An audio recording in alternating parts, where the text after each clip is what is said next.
Ini mudah. Mudah simpel kok. Sampai dulu. Ini nih kan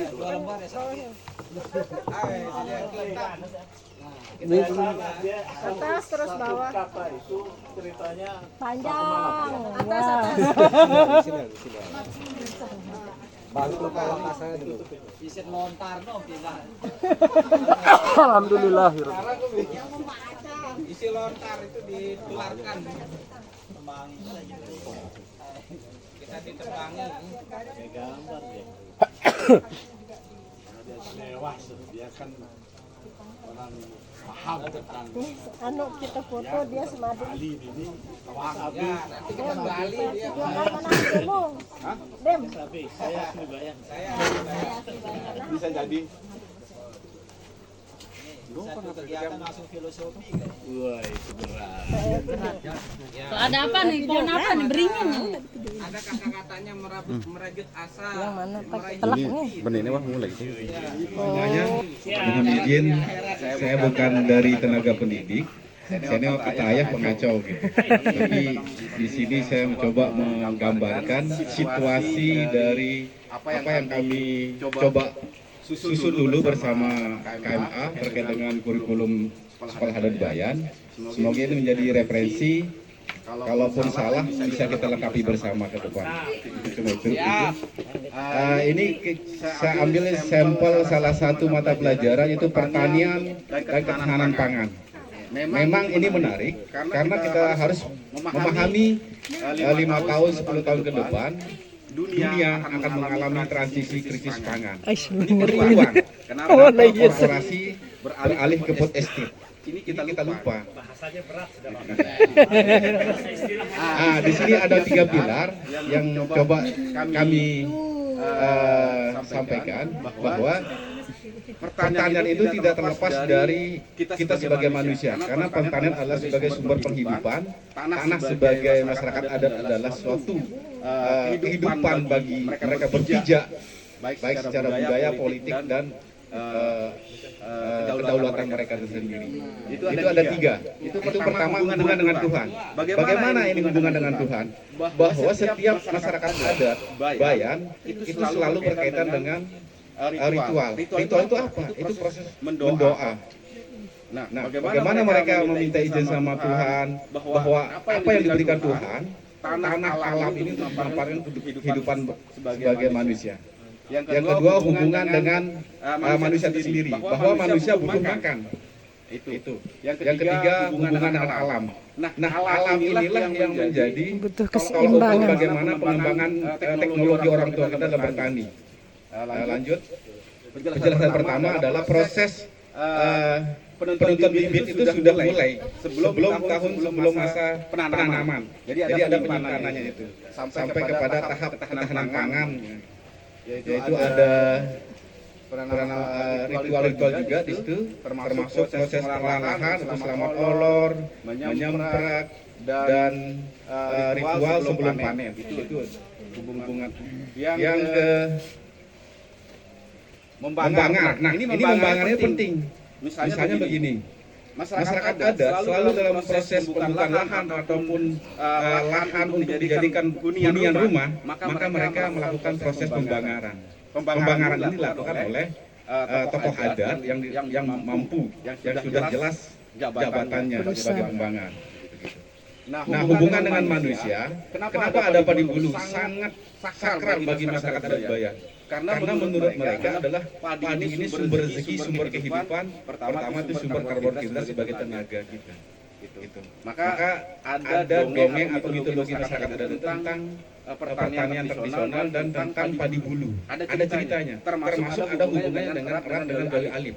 Ini lebih jelas lagi. Itu lebih dalam lagi. Itu hanya sekilas. Yang kedua, yang ketiga hubungan dengan alam. Bagaimana masyarakat adat Bayan menghargai, mengharmonisasi keseimbangan alam itu dalam pengolahan lahan. Yang pertama adalah alam sebagai sumber kehidupan dalam pengolahan pertanian, keseimbangan ekosistem.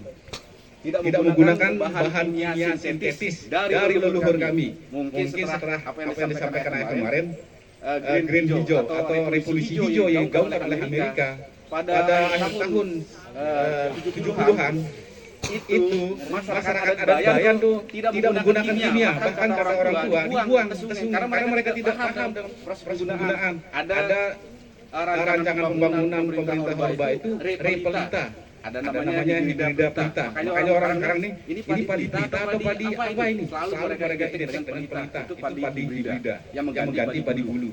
Nah, disitulah, akhir 80-an mereka terpaksa menggunakan itu. Sampai hari ini, pertanian di masyarakat Bayan itu sudah pH tanahnya rendah, karena kebetulan saya sudah mencoba demplot di lahan saya sendiri, itu di angka 5 ke bawah persen pH tanah. Dan mikroorganismenya itu sudah jauh drastis, itu sekitaran 270 mikroorganisme. Sementara saya menggunakan kimia sintetis, bedakan, jangan sampai kita organik bukan kimia, senyawa kimia, tapi kimia sintetis itulah kimia buatan. Nah, sintetis ini bedanya hanya berkisar 270, sementara yang kimia organik itu menggunakan 320 mikroorganisme. Itu sudah saya coba, bahkan cuma kelemahannya karena ini sudah 30 tahun berat di pasca panen. Karena tapi kelebihannya adalah persentase hasil panen itu lebih tinggi 5 kg karena sudah saya coba itu. Cuma jumlah padinya agak sedikit karena anakannya itu. Nah, bagaimana orang tua kita proses ini dilakukan? Itu pengolahan lahannya melalui membole. Apa yang disampaikan ayah? Ternyata membuka pikiran saya. Ternyata orang tua kita membole itu adalah bagian dari keseimbangan pemberian pupuk organik sejak awal. Karena kan pupuk kerbau ini kata ayah ini banyak mikroorganisme. Begitu mereka berenang sebelum mereka diarak keliling dengan menggunakan nada. Ini hanya orang-orang yang khusus, alhamdulillah saya masih ingat nada-nadanya. Coba angke. Jadi beban boleh. Tes.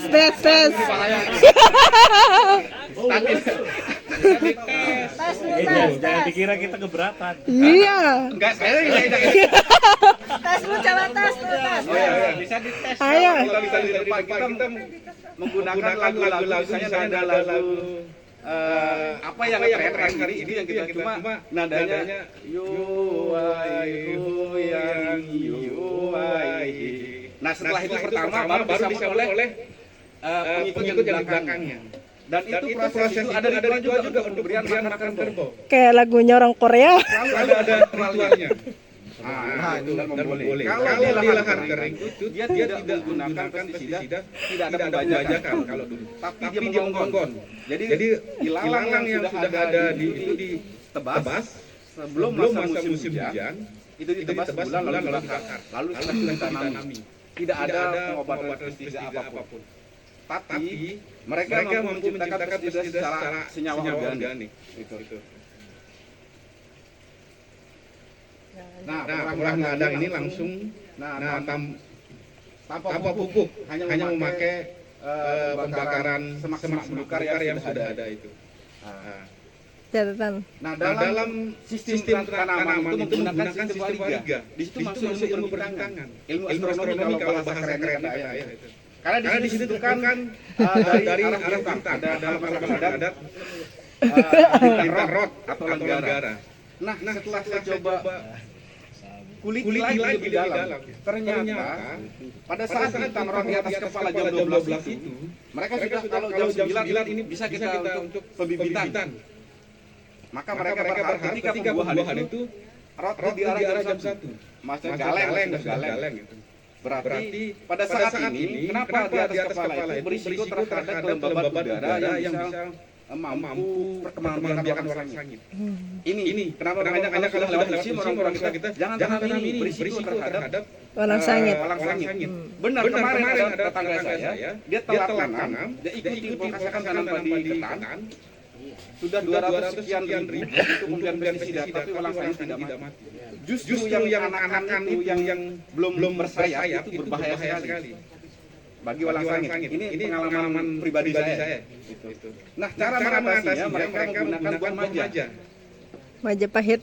Ya, buah maja yang gila kalau bahasa saya. Itu kalau kita makan itu pahit. Tapi kalau saya lihat di sebuah media itu bisa dijadikan hitam. Bagus untuk pencernaan. Itu sih. Nah, kenapa ditaruh buah maja di setiap sudut? Kalau namanya lebih dari menyerang padi itu lebih ganas, maka setiap sudut itu pasti ada. Bukan sudut lagi, bahkan di tengah juga. Kenapa mereka menaruh di setiap sudut? Karena mereka memahami bahwa angin itu mampu menyebarkan bau yang tidak bagus terhadap anak sangit. Sehingga ada racun otak. Bukan bid'ah. Hah? Nggak bid'ah. Itu tidak bid'ah. Itu teknologi yang masalah yang menjangkau masa depan. Teknologi tinggi, tingkat tinggi. Dari sisi yang terus Teknologi kecerdasan tingkat tinggi. sudah jelas. Poin-poin ketiga, dari warga ini dapat diketahui kapan akan ada perkembangan biak hama dan penyakit. Orang kita sudah tahu. Jadi mereka sudah sibuk atau bahasa sekarangnya sebelum azan subuh itu apa sih? Berarti kalau enggak Usim terakhir. terakhir. Ilah. Ngaku dia nak pernah sholat subuh jadinya. Mereka lihat bintang mulia lagi sebentar ini akan muncul roh atau bintang negara. Oh, boleh itu bisa kita tanam. Oh, tanggal seberapa ini Waliga nih? Oh, dewasanya bagus.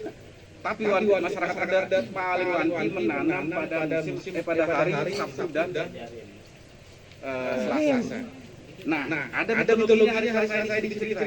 Ternyata orang tua kita pernah menanam padi di hari Selasa. Ternyata hari Selasa itu pas panen, karena kan dua sendiri dia dengan istri dengan suami memata ini panen. Sudah selesai muncul lagi pembuahan. Maka orang mengatakan jangan pakai hari Selasa karena tidak bagus, tapi kita tidak bisa nanam yang lain. Karena terus berbuah terus. Nah, justru untuk tanaman yang masa buah-buahan ini penting hari Selasa bisa digunakan. Misalnya buah mangga, biar tetap berbuah terus dan lebat harus hari Selasa. Ilmu orang tua no. Itu yang terakhir. Keren. Sudah pakainya. Belum. Yehehe. Ketahanan pangan. Karena tadi kan sistem pertaniannya. Bagaimana ketahanan masyarakat adat budaya? Ini sangat luar biasa. Ada namanya tempat-tempat penyimpanan hasil panen, ada dapon, itu jagung, bawang, lele segala macamnya. Kalau padi geleng, itu kebutuhan 1 minggu. Geleng. Kalau sapi kebutuhan untuk 1 tahun. Monjeng kebutuhan untuk Per bulan. bulanan. Nah, pemberasan ini padi yang sudah jadi beras untuk Itu per harian. Bagaimana mekanisme caranya? Itu melalui proses ritual semua. Kembali ke ritual. Sehingga apa yang disampaikan Pak Kapser kemarin mau pandemi, mau penyapurot, mau bencana alam, jika ini terpenuhi masyarakat adat, maka tidak ada lagi namanya krisis pangan kita. Kita sudah contoh masyarakat adat. Kita kembalikan ke sistem itu, maka ke depan 2030 ke atas Lombok Utara atau Bayan. tidak akan krisis pangan. Justru kita harus menarik petani untuk cerdas bagaimana ilmu pengetahuan kita disindarkan dengan ilmu pengetahuan. Untuk cuma itu terima kasih. Wah, keren. Pak Wakan.